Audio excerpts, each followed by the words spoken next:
এটা খুবই চমৎকার প্রশ্ন করেছেন। বর্তমানে আমরা কতগুলো বাতিল ফেরকা, বর্তমানে বাংলাদেশ 3টা বাতিল ফেরকা, 3টাই পথভ্রষ্ট, 3টাই কাফের। কাদিয়ানি, তথাকথিত কোরআনী আহলে কোরআন আর হিজবুত তাওহীদ, 3টাই ভণ্ড। 3টার কিন্তু উত্থান ব্যাপকভাবে বাংলাদেশে। তো আপনার অবশ্যই একমাত্র কোরআন অনুসরণ করা চলবে না, তার কারণ আল্লাহ তাআলা কোরআনের রাসূলকে অনুসরণ করতে বলেছেন, এটা কোরআনের নির্দেশ।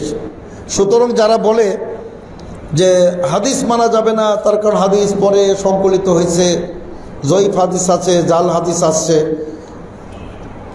এটা একটা সুন্দর উত্তর দিয়েছিলেন ডক্টর মুজাফফর মোহসেন, যে কোরআনেও তো তারা জাল, শিয়ারা জাল তৈরি করতো, তারা বলে 90 পারা কোরআন। তো সেটা কীভাবে কোরআন সংরক্ষিত হলো?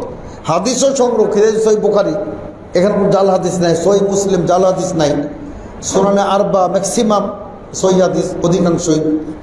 কাজে আপনার হাদিসের কোনো বিকল্প নাই।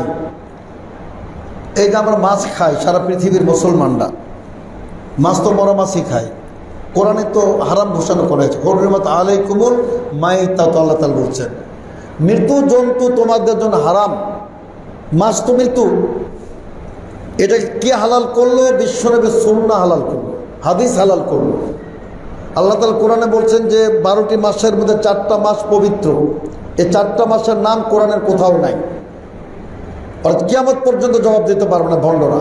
এই 4টি মাস আল্লাহ রাসূল বলে দিয়েছেন, রজব এবং আপনার জুলকাদা, জুলহজ্জা, মুহররম, এটা আল্লাহ রাসূল হাদিসে আসে। তো কাজে আপনার এই কথা বলা ঠিক না যে একমাত্র কোরআনই যথেষ্ট, রাসূলের হাদিস এর অবশ্যই আমরা মানতে বাধ্য।